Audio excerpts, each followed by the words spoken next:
Olá, bem-vindo a mais uma aula de Direito Previdenciário. Hoje nós vamos estudar forma, tempo e lugar do pagamento dos benefícios. Vamos estudar o pagamento, o lugar e a forma, além de falar um pouco sobre a acumulação de benefícios. Vamos falar sobre o pagamento pela rede bancária, a necessidade demonstrativa de pagamento, o pagamento, como é feito o pagamento ao incapaz, ao analfabeto, o pagamento mediante a apresentação de procuração e também vamos falar o pagamento em caso de falecimento do beneficiário. Tudo isso no contexto de proteção ao recebimento da prestação previdenciária.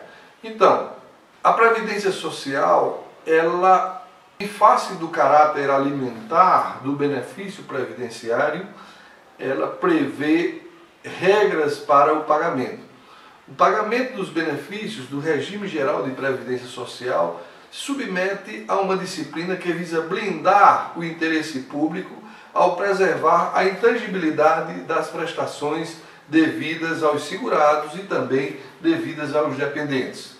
O complexo de medidas que visa assegurar o recebimento da prestação previdenciária adquire uma relevância por se tratar de uma forma de acesso que o beneficiário tem aos seus meios de subsistência, os quais se expressam no caráter alimentar do benefício.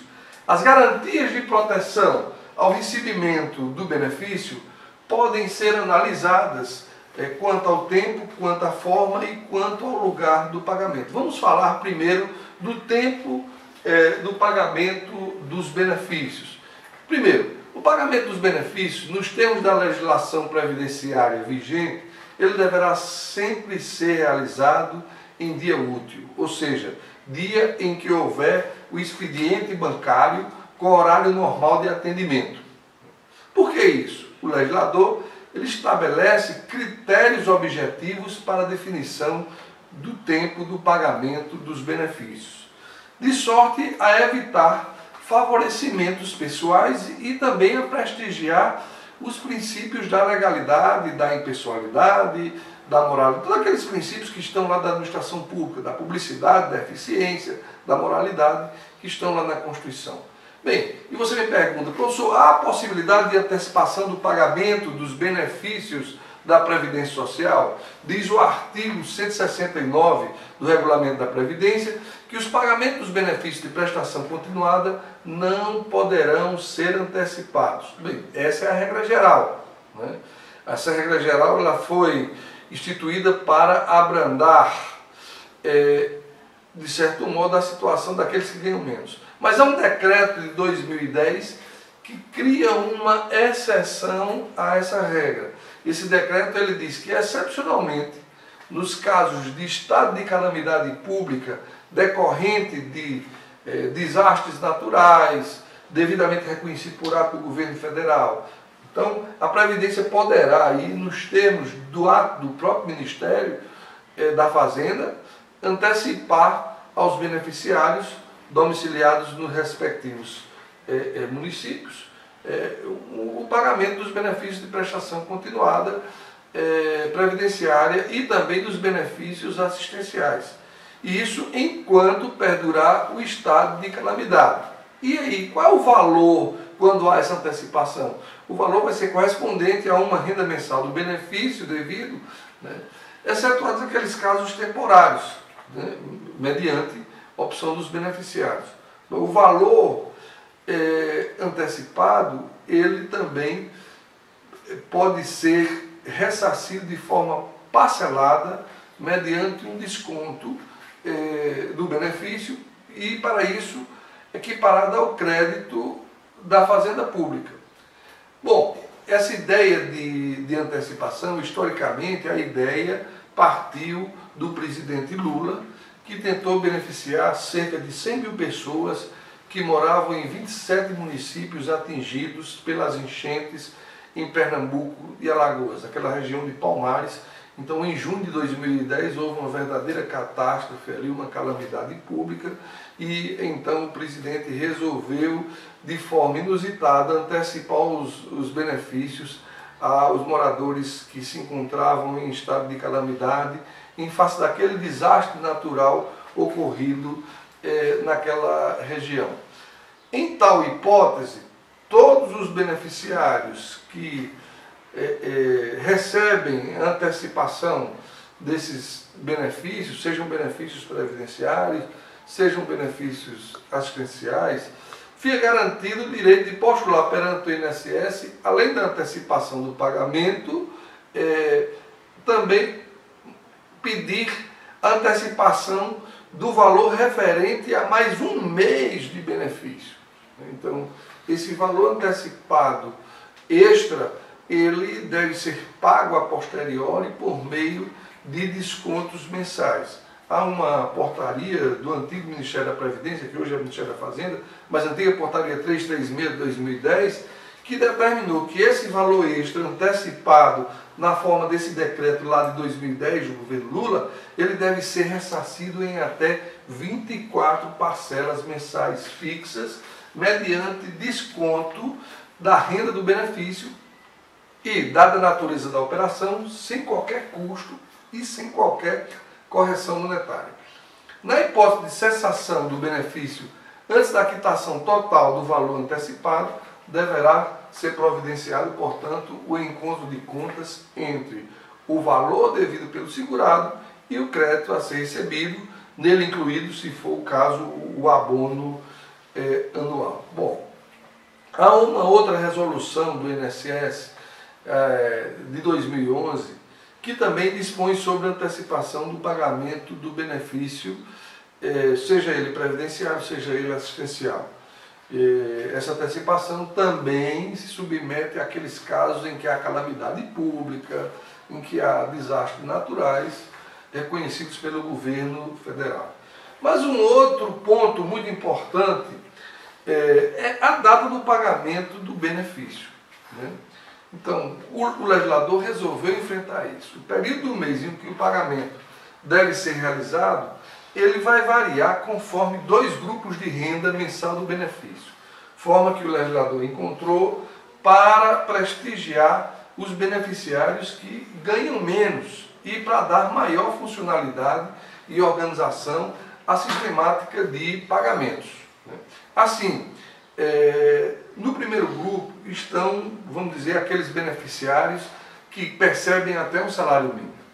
No segundo grupo estão os que recebem quantia superior ao valor de um salário mínimo. Os benefícios com valor de até um salário mínimo serão pagos no período compreendido entre o 5º dia útil que antecede o final do mês de sua competência e o 5º dia útil do mês subsequente. Observado o quê? Observado a distribuição proporcional dos beneficiários por dia de pagamento. Então não pode ser tudo no mesmo dia. Há uma distribuição aí entre os diferentes dias que antecedem o mês. Bom, por outro lado, os benefícios com renda mensal superior a um salário mínimo, eles serão pagos do 1º ao 5º dia útil do mês subsequente ao de sua competência. Observado também aquilo que eu falei da distribuição proporcional do número de beneficiários entre os dias do mês subsequentes ao mês de competência. Os beneficiários que recebem 2 ou mais benefícios vinculados ao mesmo número de identificação do trabalhador, ou seja, o NIT, eles vão receber no período citado, se pelo menos um dos benefícios devidos ultrapassar o valor de um salário mínimo. Então, o primeiro pagamento do benefício será efetuado, segundo a regra previdenciária, em até 45 dias após a data da apresentação pelo segurado da documentação necessária à sua documentação. Então, se a documentação estiver preparada, regular, até 45 dias a Previdência deve pagar. E o lugar do pagamento? Bem, a regra em relação ao lugar de pagamento. O benefício será pago no lugar em que o beneficiário tiver domicílio ou em município no qual exista uma agência da matriz bancária mais próxima de sua residência. Torna-se mais comum o pagamento feito ou realizado em contas correntes, mas excepcionalmente, a Previdência pode firmar convênios com empresas visando aí o processamento do pagamento de benefícios previdenciários e, sobretudo, de benefícios acidentários. Isso aí está regulamentado por uma instrução normativa da Previdência Social. Desde aí que as empresas se tornem responsáveis também pelo pagamento dos valores dos benefícios.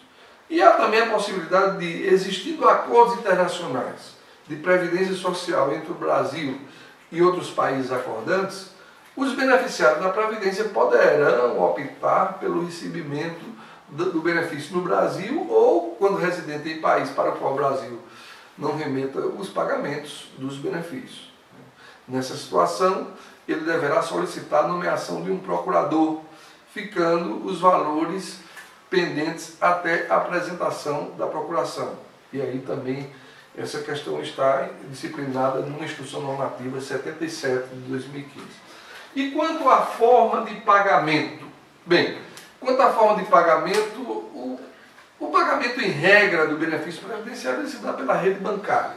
Então, o benefício ele se dá pelo depósito em conta corrente. Mas, excepcionalmente, pode haver uma autorização de pagamento conforme convênio estabelecido entre o INSS e uma instituição pagadora.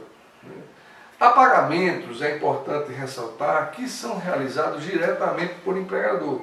Um exemplo é o benefício do salário-família, mas outros que são pagos por intermédio da rede bancária, inclusive com a utilização do cartão magnético.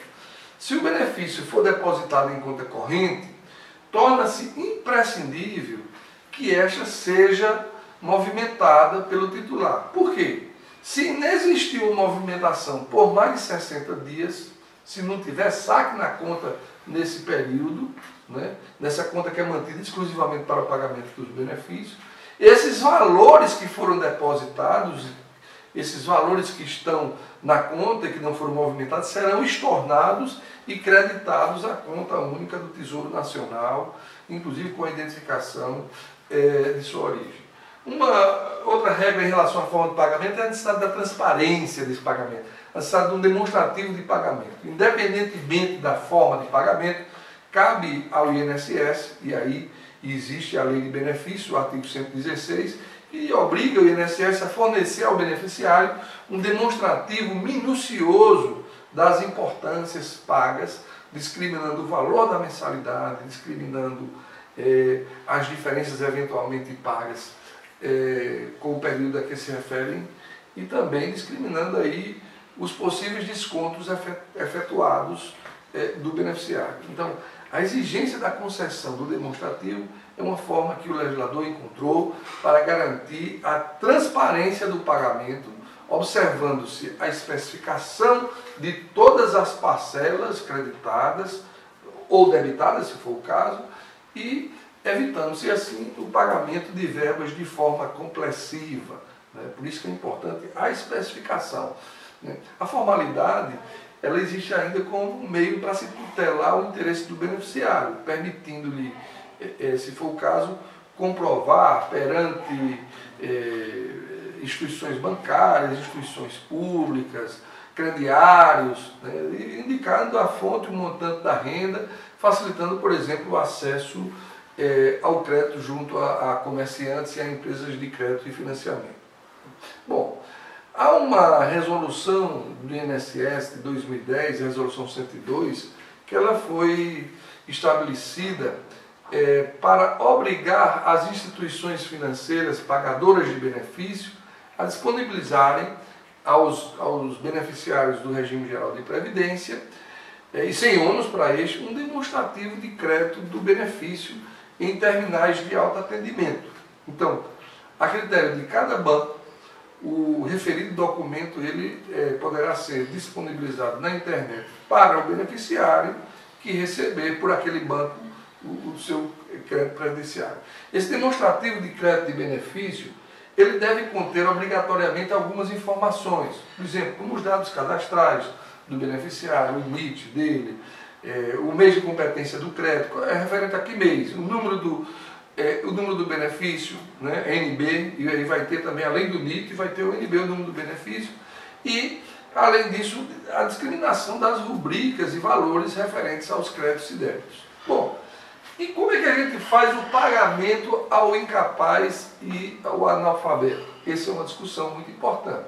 Se o beneficiário for analfabeto ou estiver incapacitado de assinar, ele poderá receber o pagamento mediante a posição da digital, tendo em vista que a própria lei, ou seja, a Lei de Benefício, em seu artigo 109, parágrafo único, considera que esse procedimento equivale à assinatura para quitação de pagamento de benefício.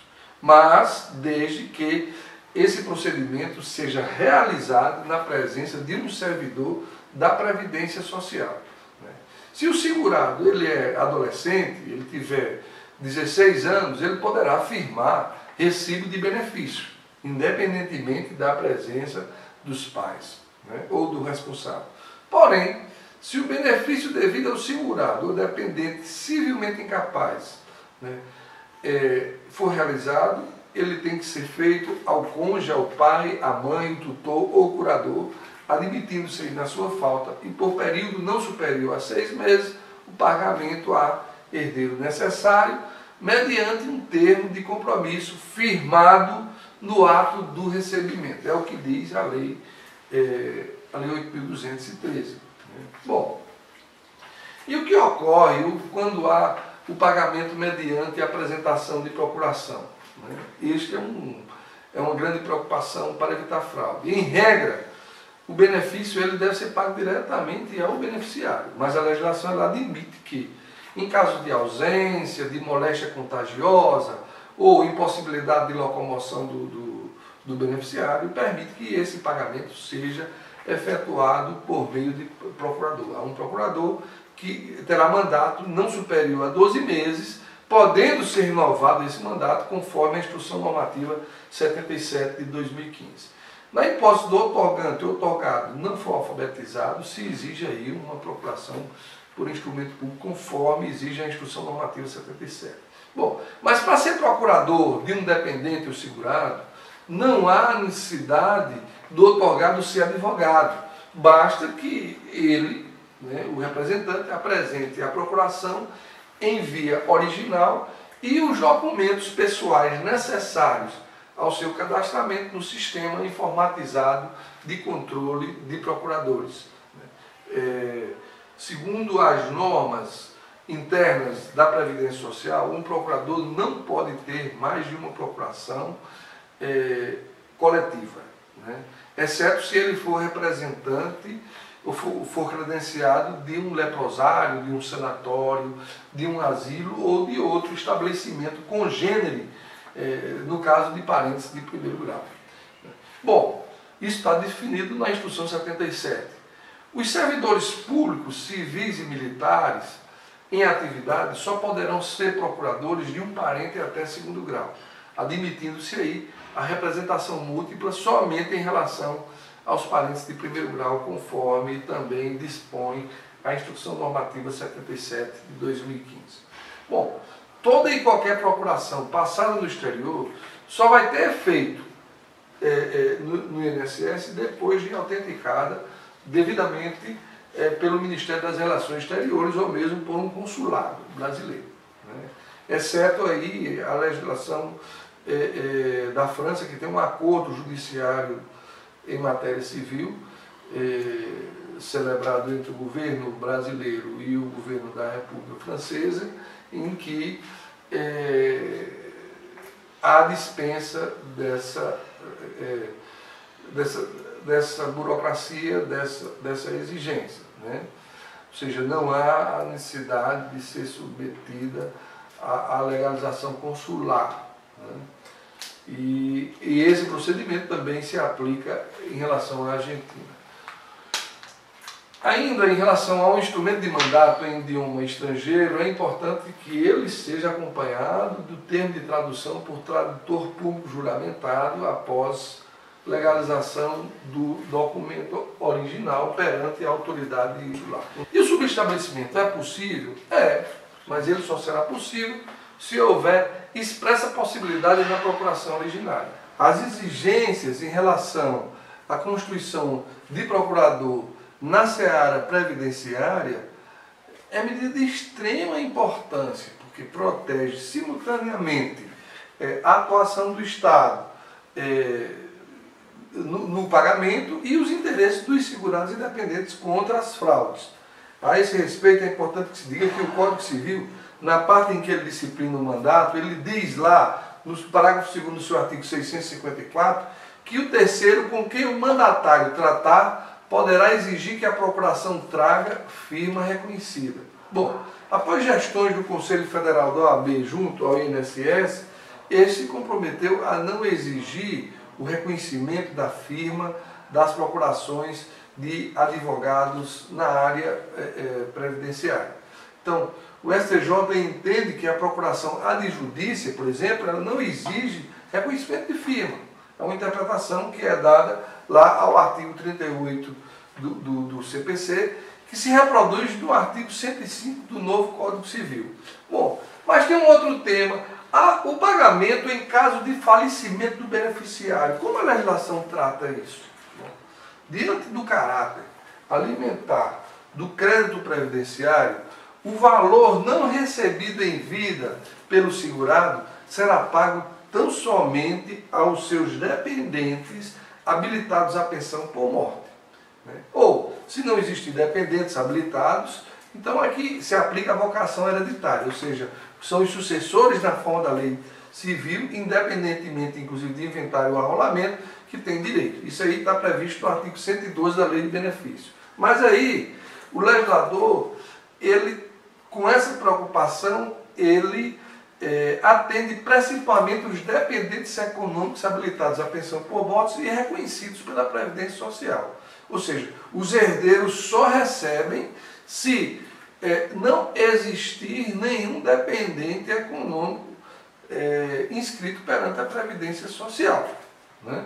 Existindo dependente econômico, o crédito previdenciário vai para o dependente. Essa disciplina que está adotada no artigo 112 da Lei de Benefício em relação ao crédito previdenciário deixado pelo segurado falecido, guarda, de certo modo, similaridade também com o crédito trabalhista, com a Lei 6858 de 80, que diz que os valores não recebidos em vida pelo empregado, esses valores devem ser pagos aos dependentes, independentemente de inventário ou arrolamento. Né? E aqui os dependentes, há uma certidão da previdência de dependentes, né?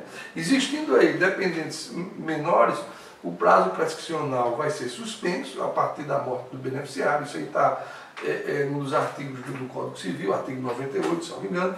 E em face da invisibilidade da herança, a suspensão da prescrição, em tal hipótese, também vai alcançar o direito de exigibilidade dos dependentes maiores. Né? Bom, as decisões do SJ, que, entendendo seu artigo 112 da Lei de Benefício, aplicável somente ao âmbito administrativo, determina que se pague observando-se a vocação hereditária. Mas é uma decisão, uma posição minoritária, né? A posição majoritária ainda é que se aplique ali o que se contém na Lei 8.203.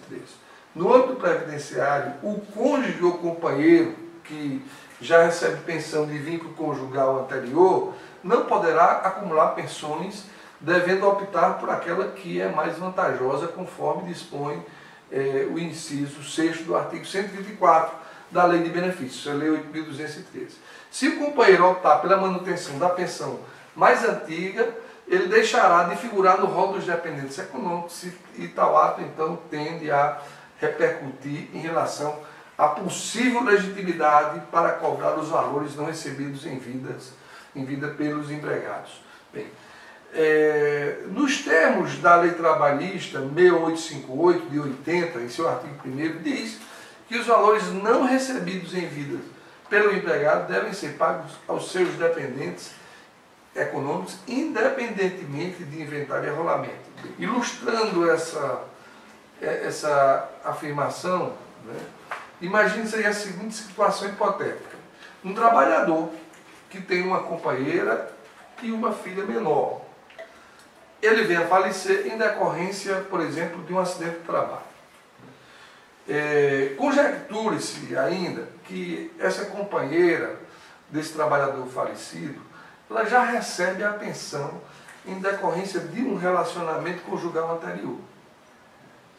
Se essa pensão que ela já vem recebendo é mais vantajosa do que o possível benefício que ela teria direito em decorrência da morte do seu ex-companheiro mais recente, pergunta-se, terá aí a companheira legitimidade para cobrar indenização por danos materiais contra o empregador?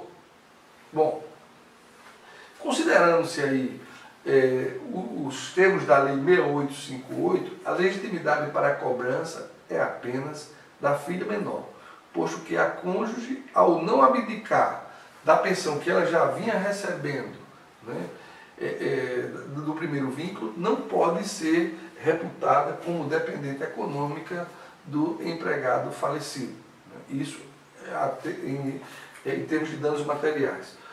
Então, em relação ao crédito trabalhista, a execução do crédito dependente econômico não está sujeita, né, ao concurso de credores ou à habilitação, inventário ou arrolamento.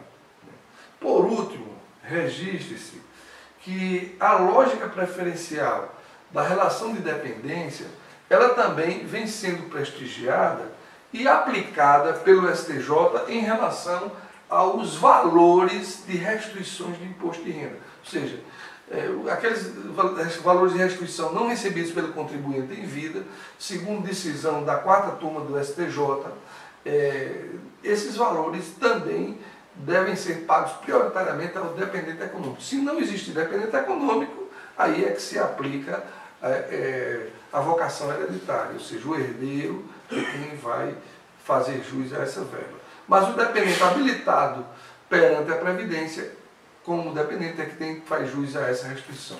Bom, o STJ assim decidiu, com base na articulação interpretativa tanto dos artigos 1º e 2º da Lei 6858, né, quanto também do artigo 34 da Lei 7.713 de 88. Então, logo de acordo com o entendimento da Corte Superior, somente quando inexistir dependentes é que os herdeiros, invocando tal condição, poderão postular a restituição do crédito tributário. Bom, mas temos um outro ponto. A proteção do pagamento da prestação previdenciária e os descontos. Esse ponto é muito importante, tendo em vista a intangibilidade do benefício. Em relação aos descontos, nós podemos dizer que a proteção à prestação previdenciária, ela se reflete como uma medida protetiva ao beneficiário do regime geral, né, e também como uma forma de moralidade, de dar eficiência ao sistema de pagamento. A intangibilidade do benefício, ela está bem delimitada lá no artigo 114 da Lei de Benefício. O que é que diz o artigo 114? Mais ou menos ele diz que a Previdência Social, ela vai autorizar aquele desconto, né, por exemplo, decorrente de prestação alimentícia, descontos reconhecidos em sentença judicial, mas o benefício não pode ser objeto nem de penhora, nem de arresto, nem de sequestro, né, ele não pode ser objeto de venda, ele não pode ser objeto de cessão ou de qualquer ônus, né? Então, essa é uma forma de blindar o recebimento do benefício. É uma forma também de reconhecer e prestigiar a sua inalienabilidade, depreendida aí do próprio ordenamento jurídico, né, independentemente do valor do benefício ou do status profissional. Então, é nesse sentido, por exemplo, que o Superior Tribunal de Justiça, ele vem decidindo, por exemplo, que há a possibilidade de desconto no caso de ação alimentícia, mas, né, o benefício é considerado impiorável, né, e nesse sentido há uma súmula, a súmula número 7 do STJ, que não permite que o valor do benefício seja constritado para pagamento, por exemplo, de dívidas comerciais, né? Então, outra decisão nesse mesmo sentido do STJ, já muito conhecida, no sentido de que não pode, por exemplo, ser penhorado benefício para pagamento de aluguel, pagamento de mensalidade escolar, né? Então, é importante essa intangibilidade, né? Porque isso blinda o caráter alimentar do benefício, né? Então, nem recurso especial cabe dessas decisões, né? Porque isso já tem conhecimento jurisprudencial sobre o assunto. Então, a regra da intangibilidade do benefício previdenciário, portanto é bom que se diga, ela não é absoluta, né? Ela cede em face de interesses do próprio titular ou em face de interesse público que preserva a boa-fé e as obrigações civis de todos os contribuintes. Assim, por exemplo, o artigo 115 da Lei 8.213 admite que podem ser descontados dos benefícios previdenciários, né, por exemplo, as contribuições devidas pelo segurado à própria Previdência Social, né, a mensalidade sindical, né, se houver um pagamento do benefício além do devido, pode ser descontado, o imposto de renda retido na fonte, a pensão de alimentos decretada em sentença judicial, né, alguma mensalidade de uma associação ou entidade de aposentado, né, e também, desde que é autorizado pelo próprio beneficiário, pode ser descontado o valor para pagamento de empréstimos, de financiamentos, de cartões de créditos e operações de arrendamentos mercantis, concedidos, por exemplo, por instituições financeiras ou sociedades de arrendamento, né? Ou por qualquer entidade fechada ou aberta de previdência complementar. Bom, e isso, conforme eu falei, desde que é expressamente autorizado pelo beneficiário. Mas há um limite para esses descontos, que é de 35% do valor do benefício, sendo 5% destinado exclusivamente para situações específicas de amortização de despesas contraídas por meio de cartão de crédito e também no caso das consignações, ou seja, em que há a utilidade com a finalidade de saque por meio de consignação.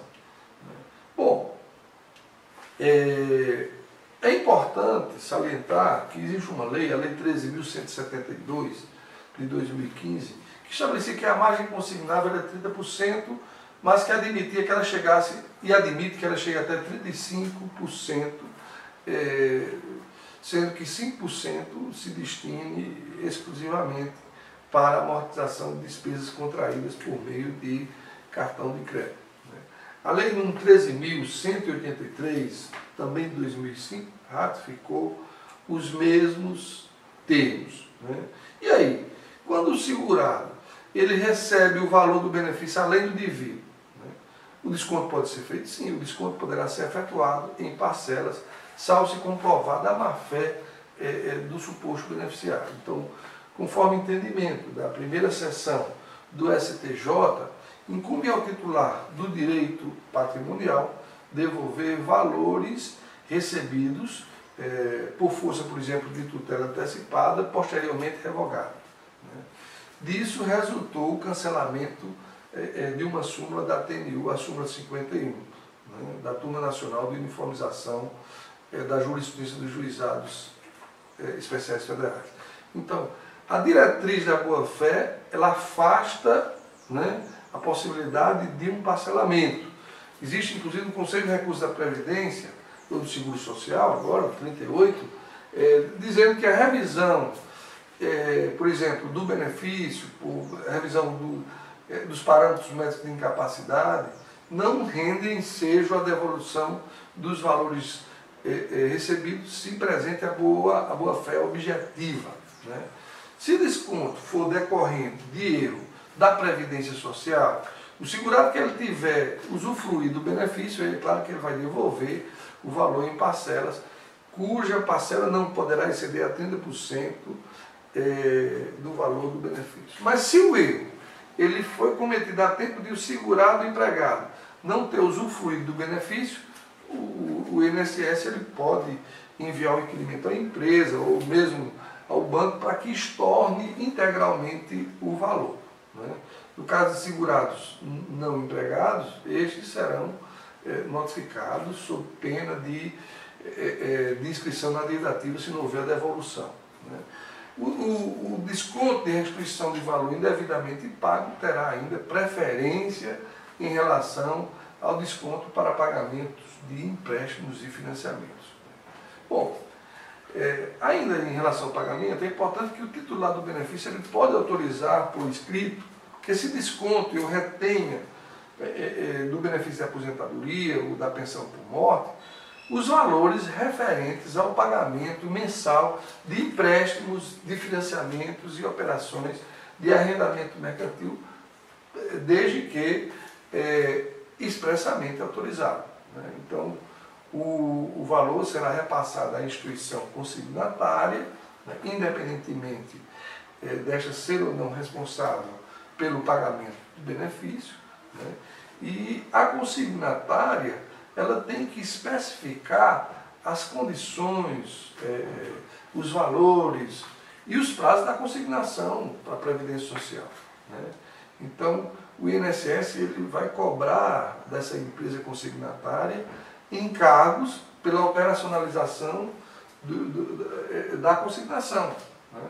De sorte que a sua responsabilidade restringe-se à mera retenção dos valores autorizados previamente pelo beneficiário e fazer o repasse aí à instituição consignatária, né? É importante ressaltar que foi revogada uma resolução 185 que fixava o percentual de 30% para desconto. Eu já falei aqui, né? E hoje esse desconto ele se permite que seja 35%, desde que 5% seja especificamente para cartão de crédito, né? Isso está previsto numa nova resolução 640, que é agora de abril de 2018, né? Dizendo que para quem ganha até 2 salários mínimos, o percentual de desconto pode ser inferior a esses 30%, né? Então, ela cria faixas de desconto conforme a idade do beneficiário, né? Então, o valor mensal do benefício ele vai variar, né? Até 2 salários mínimos e acima de 6 salários mínimos, né? Então, vai haver uma variação do percentual de desconto de 10%, 20%, então 25%. Então, se ele ganha menos de 2, ou entre 2 e menos de 6, ou mais de 6, vai haver uma variação dos percentuais aí, podendo se atingir, em regra, até 30%, né? É importante ressaltar que o legislador que disciplina sobre os descontos, ele também disciplina sobre o Instituto do Bem de Família para assegurar a proteção ao patrimônio do novo cônjuge ou companheiro devedor de pensão alimentícia, né? Bom, mas nós temos um tópico aqui muito interessante, que é a questão da acumulação de benefícios. Como o legislador trata isso? O legislador, ao estruturar o plano de benefícios ofertados pelo regime geral de previdência social, ele buscou permitir uma maior cobertura dos eventos e um atendimento capaz de contemplar a universalidade dos segurados e dependentes. Para isso, ele exige ele determina uma distribuição racional dos benefícios que permita também uma maior sustentabilidade ao sistema previdenciário.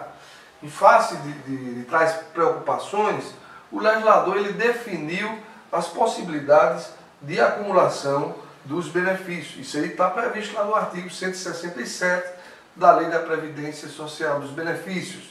Então, ele não permite a acumulação, né, de alguns benefícios, por exemplo, a acumulação de aposentadoria com aposentadoria com auxílio de doença. Ele não permite, por exemplo, a acumulação de aposentadoria com abono de permanência em serviço, para quem recebe, que já acabou o abono, né? Não permite, por exemplo, salário maternidade com auxílio doença, mais de um auxílio acidente, você receber 2 auxílios acidente, mais de uma pensão deixada por cônjuge. Você pode receber uma pensão para um filho, para um cônjuge, mas por cônjuge não. Mais de uma pensão deixada por companheiro ou companheira, né? No caso união estável. Mais de uma pensão deixada aí por ex-cônjuges, né? Conforme eu falei, e também não permite auxílio-doença com qualquer aposentadoria, né? E nem permite também o seguro-desemprego com qualquer aposentadoria, salário, maternidade ou auxílio-doença.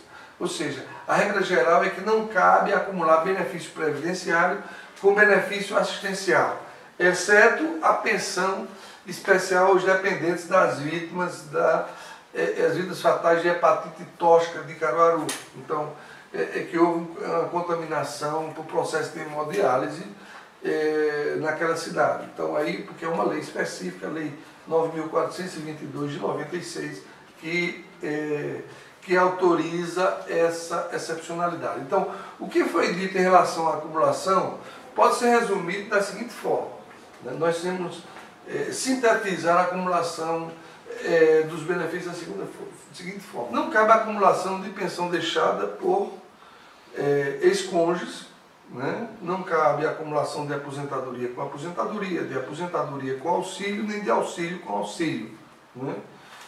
Exceto o auxílio reclusão com auxílio acidente, né?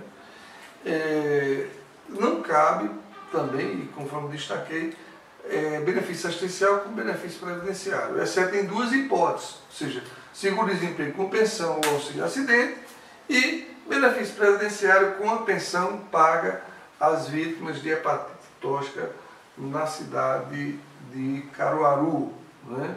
Então, excepcionalmente, a jurisprudência da TNU, da Turma Nacional de Uniformização, admitia a acumulação de auxílio-doença com auxílio-acidente se a nova incapacidade fosse consequência de evento danoso diverso daquele que resultou a concessão do benefício originário.